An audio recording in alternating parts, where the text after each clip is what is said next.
Assalamualaikum warahmatullahi wabarakatuh.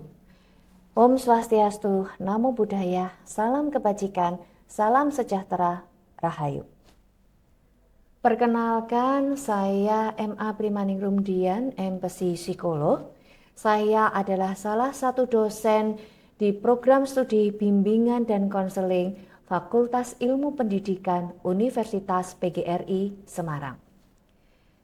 Spesialisasi bidang keilmuan saya adalah psikologi industri dan organisasi. Sedangkan mata kuliah yang saya ampu adalah kepemimpinan dan aplikasi pemahaman individu teknik tes. Dalam kesempatan ini saya akan menyajikan sebagian mata kuliah kepemimpinan sesuai dengan kurikulum MBKM dengan bobot 2 SKS.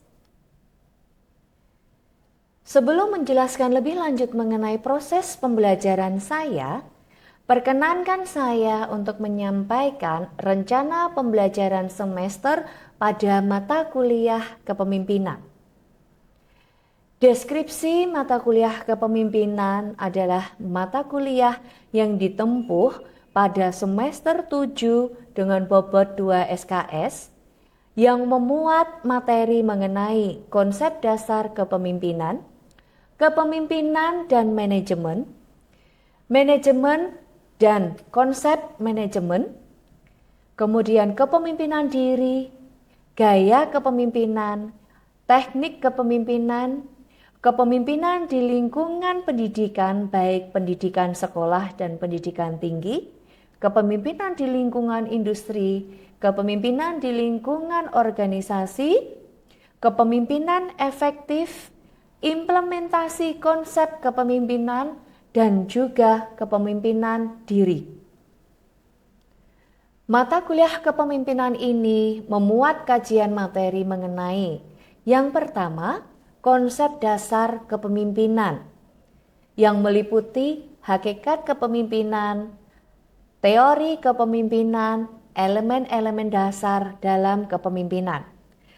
Kemudian kepemimpinan dan manajemen yang memuat konsep dasar manajemen sekaligus konsep dasar kepemimpinan, kemudian perbedaan karakteristik kepemimpinan dan manajemen, perbedaan manajer dengan leader. Kemudian karakteristik konsep kepemimpinan diri. Ada kepemimpinan diri, kemudian ada strategi-strategi dalam memunculkan kepemimpinan diri. Kemudian ada gaya kepemimpinan, ada teknik kepemimpinan, ada konsep kepemimpinan di lingkungan pendidikan, baik pendidikan di sekolah maupun perguruan tinggi, kepemimpinan di lingkungan organisasi, kepemimpinan di lingkungan industri, serta mahasiswa melakukan praktek, observasi, dan wawancara terhadap pemimpin-pemimpin di lingkungan industri, organisasi, dan di lingkungan pendidikan. Adapun metode pembelajaran yang akan saya terapkan selama 1 semester ini yaitu ada ceramah, tanya jawab, diskusi kelompok, presentasi, dan juga praktek lapangan. Sedangkan untuk penilaian dalam mata kuliah kepemimpinan ini memuat yang pertama, penilaian terhadap proyek kelompok sebesar 50%, UTS sebesar 10%, UAS sebesar 10%, kuis sebesar 10%, tugas individu dan atau kelompok sebesar 10%, dan keaktifan mahasiswa termasuk kehadiran, kemudian keaktifan diskusi dan kerjasama sebesar 10%. Selanjutnya, silahkan menyaksikan video pembelajaran yang saya lakukan berikut ini. Selamat siang semuanya. Siang, Bu. Oke, sebelum kita mulai, alangkah baiknya kita berdoa terlebih dahulu. Sekarang mau siapa yang mau memimpin doa? Ya, silakan langsung. Ya. Baik, sebelum mengawali perkuliahan pada siang hari ini, alangkah baiknya kita berdoa menurut agama dan kepercayaan masing-masing, berdoa Berdoa dimulai. Berdoa selesai. Oke, terima kasih. Iya. Untuk yang hari ini berarti kita pertemuan keberapa? Dua ya. Oke. Capaian pembelajaran untuk pertemuan kedua ini adalah agar mahasiswa mampu menjelaskan konsep, landasan, dan kerangka teoritik dari kepemimpinan itu sendiri. Ya, seperti yang sudah kemarin saya infokan bahwa ketika kita ingin memimpin seseorang, ingin mencari tahu tentang karakter pemimpin, seseorang menjadi pemimpin, setidaknya kita harus tahu dulu konsep dasarnya, gitu ya. Nah, oke, sudah siap untuk hari ini? Siap. Siap ya. Oke, next.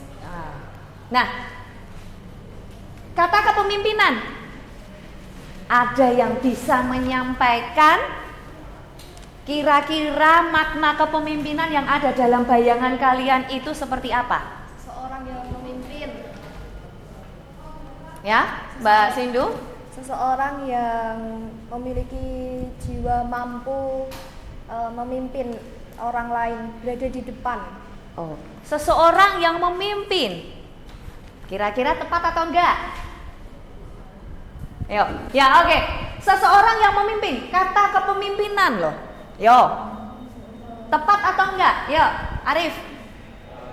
Kepemimpinan merupakan seseorang yang dapat memberikan contoh. Masih seseorang. Ayo. Mbak Nana. Sifat yang dimiliki oleh seorang individu yang dapat memimpin, memberdayakan tim yang dipilihnya. Oke, sifat seseorang yang dapat memberdayakan tim yang dipimpinnya. Kemampuan seorang pemimpin dalam mengarahkan dan mempengaruhi orang lain demi mencapai tujuan. Oke. Ini gabung semuanya ya. Kemampuan seorang pemimpin dalam mempengaruhi Dan mengarahkan orang orang lain. Nah, sekarang dicek dulu dari analisis yang sudah kalian buat dari biografi para tokoh itu, kira-kira apakah beliau-beliau itu sudah memiliki keterampilan kepemimpinan atau sudah memiliki syarat-syarat menjadi seorang pemimpin? Sudah. Sudah. Oke. Ceritakan dulu Mbak Sindu. Ya, ceritakan dulu Mbak Sindu. Ya, tokohnya siapa yang dibaca? Oke. Ya. Punya saya yang saya baca itu biografinya Jenderal Idham Aziz dengan judul buku Jenderal Idham Aziz Setapak Pengabdian. Oke, ceritakan dulu secara singkat. Itu biografi beliau seperti apa? Oke, beliau itu adalah seorang Kapolri sebelum Pak Sigit yang ini. Dia dulunya adalah seorang anak dari pasangan suami istri yang lahir di Sulawesi, tepatnya di Poso itu. Poso. Terus dia bercita-cita hanya ingin membahagiakan ibunya, sedangkan ibunya ingin dia menjadi dokter awalnya, tetapi karena keterbatasan biaya, jadi dia tidak bisa sekolah dokter. Akhirnya dia masuk ke Akabri TNI 3 kali tapi gagal. Akhirnya dia masuk ke Akabri Taruna Polisi, dia lulus. Dia memiliki ketertarikan pada dunia reserse atau ya yang mengintel gitu. Terus dia berhasil menuntaskan beberapa misi di bawah kepemimpinannya, yaitu salah satunya penangkapan Pangeran Cendana. Oke. Ya, itu secara singkat. Iya. Kemudian apa ya yang menunjukkan tipe atau sifat atau karakter kepemimpinan dari Jenderal TNI Polri tersebut? Yang menunjukkan dia kepemimpinannya itu dia dikenal anak buahnya sebagai sosok yang sangat tegas dan bertanggung jawab. Oke, ada tanggung jawab. Iya. Lalu? Terus dia mengenal, menurutnya itu satu tim itu akan berhasil jika dikerjakan di mana orang-orangnya itu saling melengkapi. Jadi penting untuk mengenal semua anggotanya, mengenal kompetensi, potensi, sifat, dan kemampuan. Mengenal ya, berarti mengenal anggotanya. Oke. Ada lagi? Karena di bawah tekanan kerjanya di dunia reserse yang sangat tinggi, jadi dia untuk sebagai sosok, bisa dikatakan sosok ayah untuk semua anggotanya dengan menanyakan kabar-kabar anggotanya gitu. Oke, menanyakan.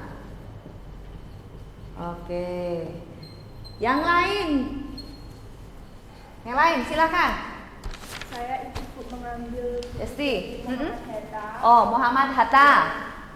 Nah, jadi Muhammad Hatta adalah seorang tokoh penting dalam sejarah Indonesia, dikenal sebagai salah satu bapak proklamator dan wakil presiden pertama dari Bapak Soekarno.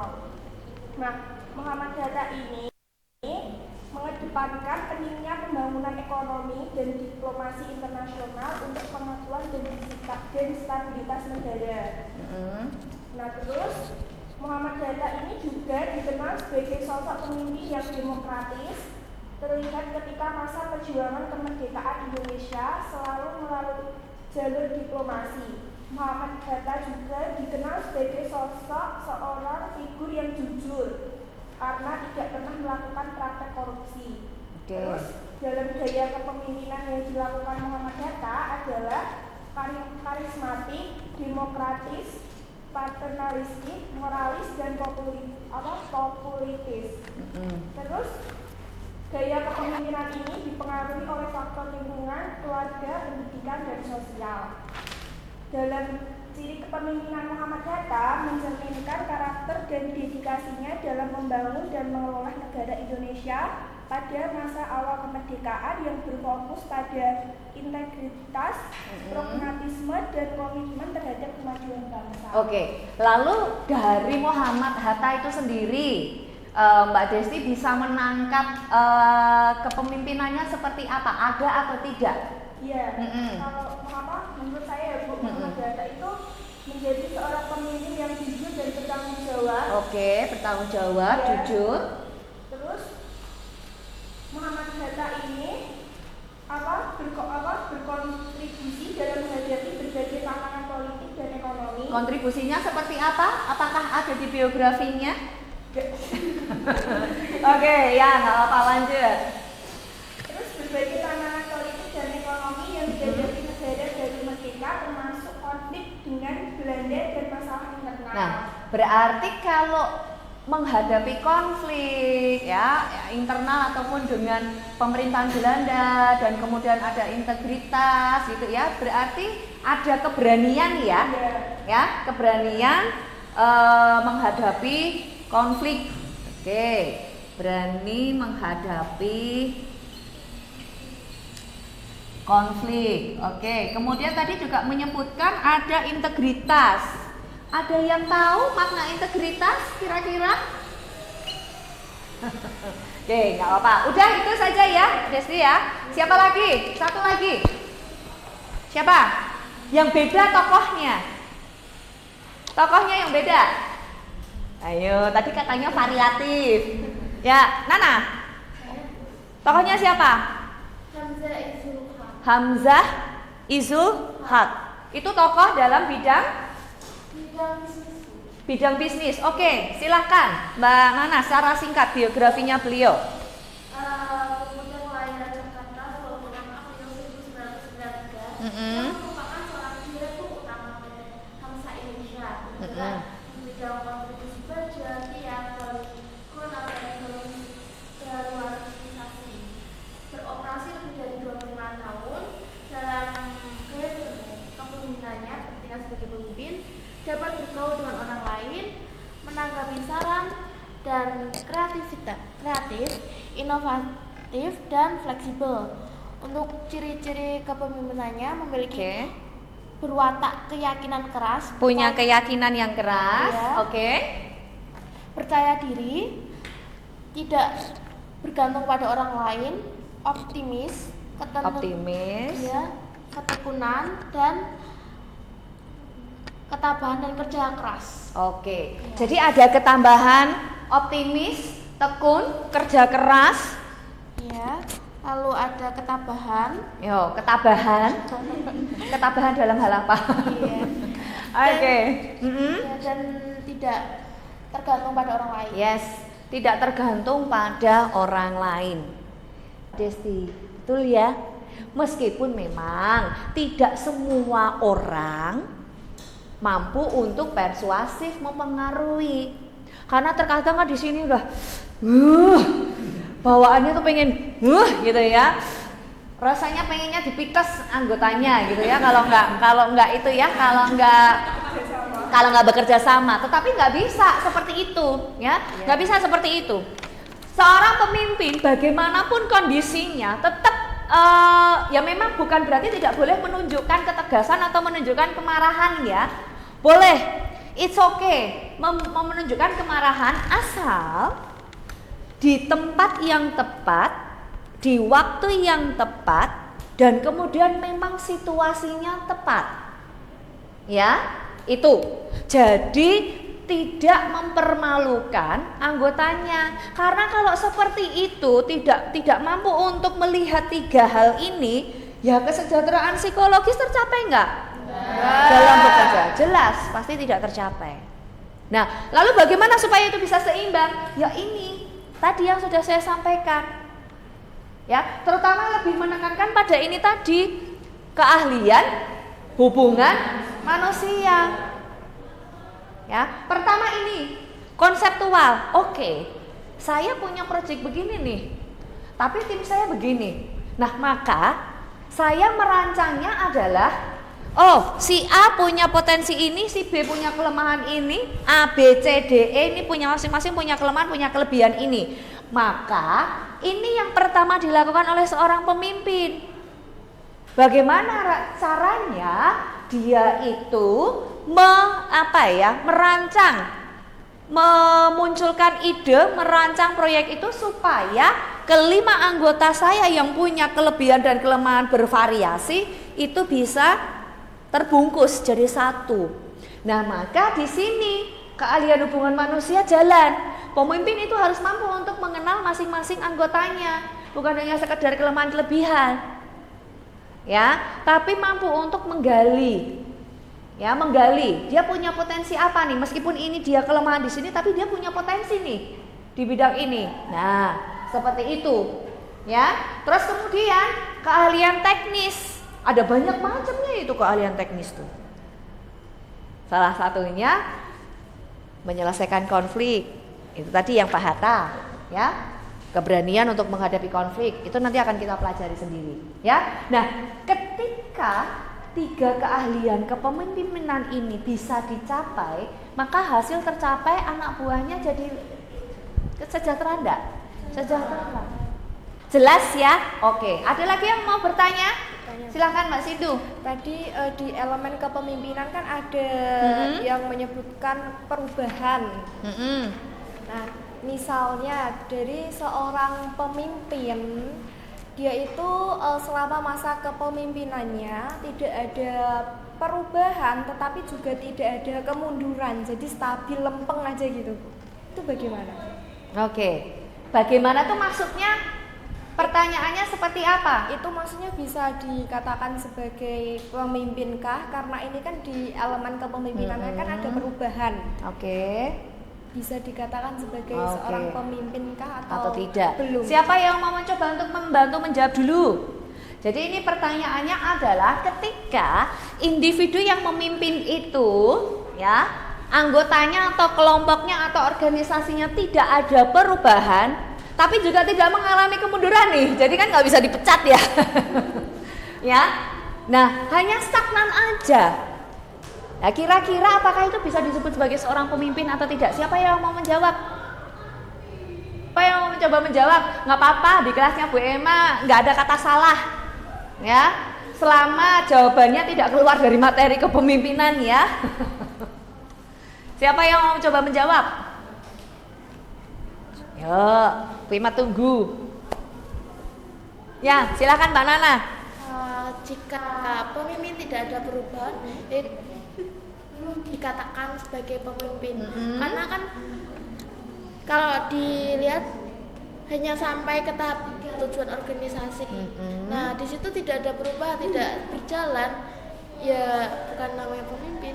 Oke, Karena yang belum sampai perubahan itu. yang lain? Ada yang mau menjawab?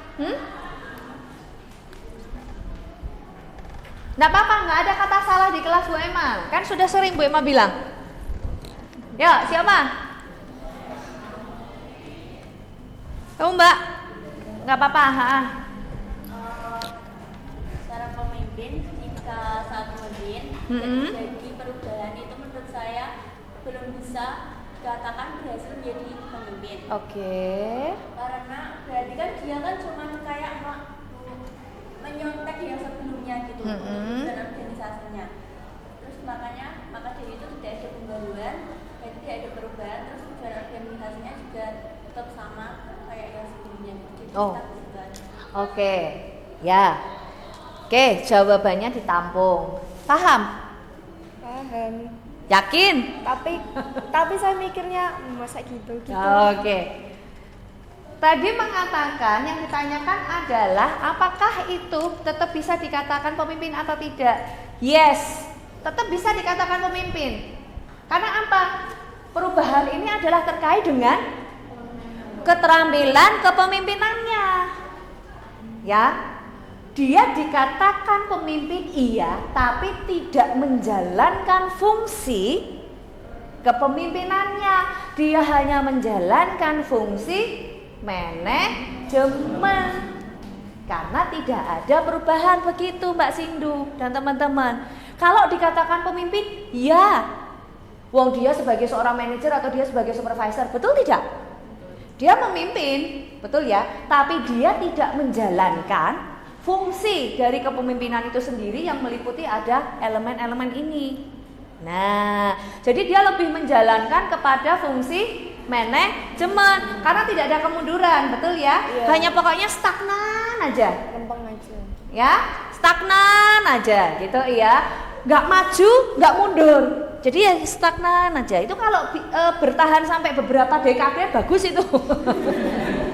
Ya, oke. Karena ada beberapa bisnis seperti perhotelan itu, ya bisnis seperti perhotelan itu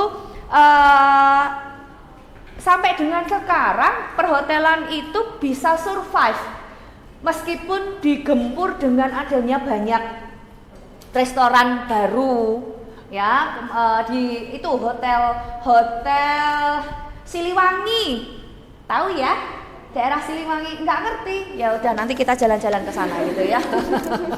Ya, di Hotel Siliwangi. Sebenarnya Hotel Siliwangi itu sudah hotel tua. Ya, hotel tua. Tapi sampai dengan sekarang itu setiap kali lewat ke sana, selalu apalagi kalau weekend, itu ada banyak tamu, ada banyak mobil dan kemudian ada banyak kegiatan.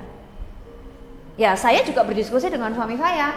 Kenapa ya Mas kayak gini gitu kan. Nah, itu bisa jadi yang pertama ya leadernya atau ownernya itu memang menjalankan dua fungsi, manajemen dan kepemimpinan. Jadi tidak kemudian merenovasi hotelnya biar kinclong, tidak, tetapi lebih diubah ke people-nya, ya. Kemudian lebih ditingkatkan ke kompetensinya sehingga apa? Manajemennya tetap jalan. Jadi tidak yang sekedar merekrut yang meng-hire yang yang expert gitu ya, atau merenovasi gedungnya atau ngecat baru biar kinclong, tidak, tetapi diperbaiki di dalamnya. Ya, itu tidak mengalami kemunduran meskipun majunya tidak terlalu drastis Hotel Siliwangi itu. Ya paling tamunya meskipun dikatakan banyak, setidaknya parkirannya itu yang di depan penuh gitu aja ya. Meskipun orangnya hanya misalnya yang nyewa nyewa hotel itu, kamar hotel itu misalnya hanya 2 pasang atau 3 keluarga atau apa gitu ya, tapi setidaknya kalau dilihat dari luar itu parkirannya kan memang parkirannya hanya yang di depan itu penuh. Ya, tidak maju juga tidak mengalami kemunduran, jadi tetap itu. Nah, tapi tapi tetap ada ini ya, tetap selalu ada perubahan. Meskipun perubahannya tidak yang drastis, tapi sekarang menjadi lebih baik. Ya, itu. Ada juga yang masih bertahan seperti itu. Tapi ada juga yang memang dia hanya menjalankan fungsi manajemen, tapi fungsi kepemimpinannya nggak jalan. Jadi yang jalan siapa? Anak buahnya. Ya sudah, yang penting aku kerja, yang penting aku dapat gaji. Ada juga yang seperti itu. Ya, itu. Gitu, Mbak Sindu. Oke. Ada lagi? Oh ya, Nana. Jika suatu perusahaan menugaskan timnya untuk bekerja senyaman mereka, apakah itu bagian dari kepemimpinan yang memimpin perusahaan tersebut? Contohnya perusahaan Google itu kan membebaskan timnya untuk bekerja senyaman mereka. Nah, apakah itu merusak citra kepemimpinan atau tidak, Bu? Oke, jadi yang anggotanya bekerja diberikan kebebasan. Oke, yang ditanyakan adalah apakah itu termasuk dalam kepemimpinan atau tidak? Karena kan membebaskannya gitu. Oke, apakah itu termasuk dalam kepemimpinan atau tidak? Siapa yang mau menjawab?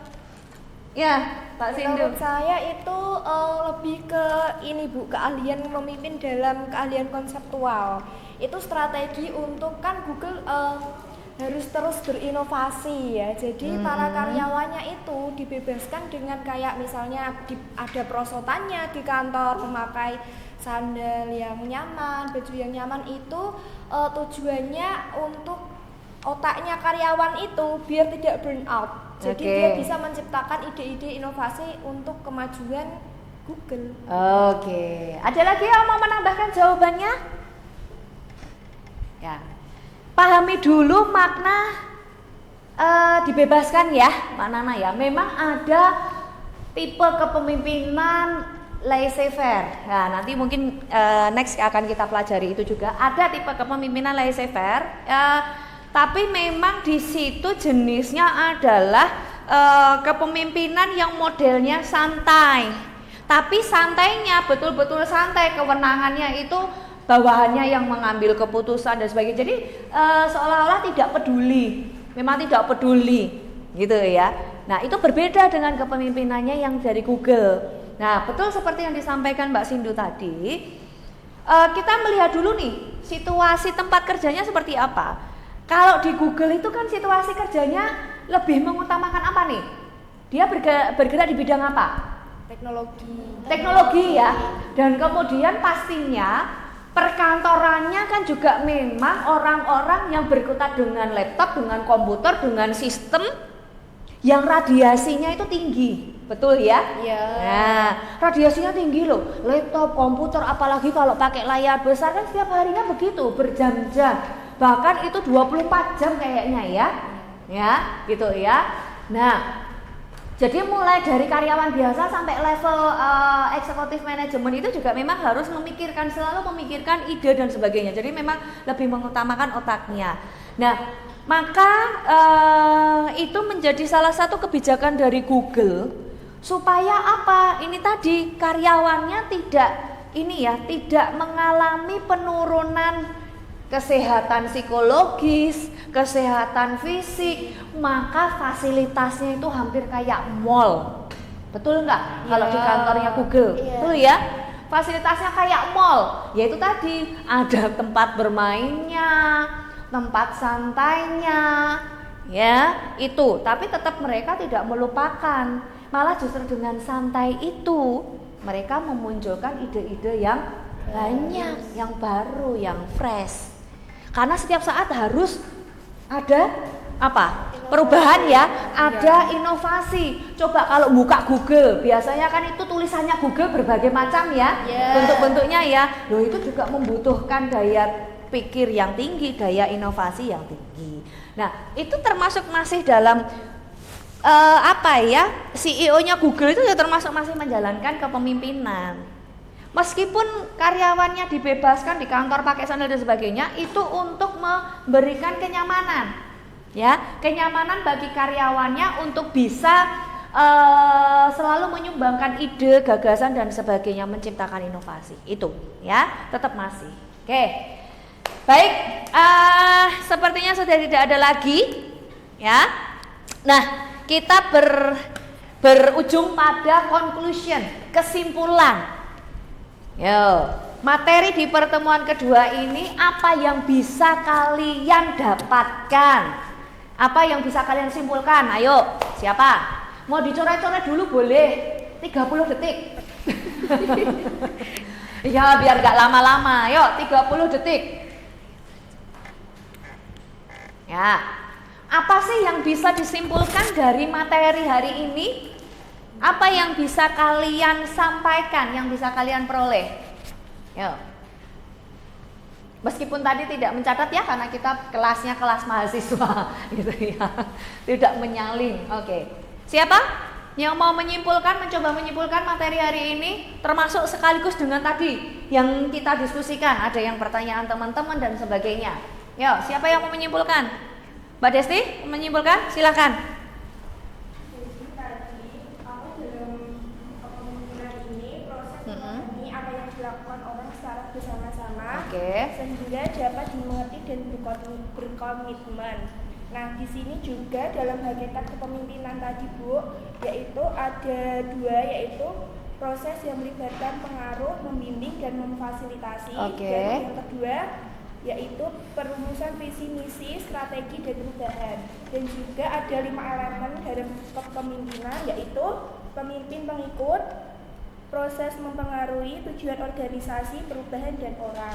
Terus di sini juga tadi ada pendekatan sifat dalam kepemimpinan, ada 2, yaitu lebih mempertanyakan tadi yang siapa saja yang mampu untuk menjadi seorang pemimpin, dan yang kedua ada karakter personal yang dari Tuhan tadi.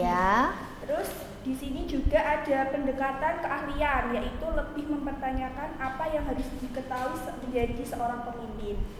Terus di sini juga ada 3 keahlian, yaitu 1 keahlian teknis, 2 keahlian hubungan manusia, dan yang terakhir keahlian konseptual. Itu yang bisa disimpulkan ya. Itu kesimpulan dari teman kalian ya. Kemudian saya simpulkan secara akhir bahwa yang namanya kepemimpinan itu hakikatnya memang pastinya melibatkan kata pengaruh ya. Pengaruh, mempengaruhi. Terus kemudian berkaitan dengan apa tadi? Adanya perubahan, terus kemudian adanya strategi ya. Nah, kepemimpinan itu lebih kepada sebuah proses ya teman-teman, sebuah sistem yang pada dasarnya dimiliki oleh semua orang ya. Nah, hanya saja pertanyaan utamanya adalah apakah semua orang bisa menjadi pemimpin atau tidak? Itu yang bisa menjawab adalah kalian sendiri. Nah, kemudian bagaimana terkait untuk bisa menyeimbangkan antara mencapai hasil dan kesejahteraan tadi untuk bisa menjadi seorang pemimpin? Ya, pastinya tetap melibatkan 3 keahlian tadi. Itu 3 keahlian utama yang kemudian kalau dikembangkan itu akan bisa memiliki kekayaan pengetahuan, pengalaman, dan kemudian wawasan. Gitu ya. Nah, itu dari saya. Pastinya kalian pun akan bisa menjadi best leader dimanapun kalian berada, mendapatkan tugas apapun ya, selama kalian mampu untuk memahami apa makna kepemimpinan dan bagaimana menjadi leader, kalian pasti akan menjadi seorang pemimpin yang hebat gitu ya. Sekian materi dari saya, terima kasih atas perhatiannya. Kita ketemu lagi minggu depan membahas mengenai kepemimpinan versus manajemen ya, termasuk ada leader dan sebutan manajer. Itu seperti apa gitu ya. Boleh membawa bukunya atau kalau sudah mendownload ada e-booknya boleh. Minggu depan kita akan melakukan diskusi-diskusi kecil gitu ya. Terima kasih, saya akhiri. Selamat siang. Kita ketemu lagi minggu depan ya. Terima kasih.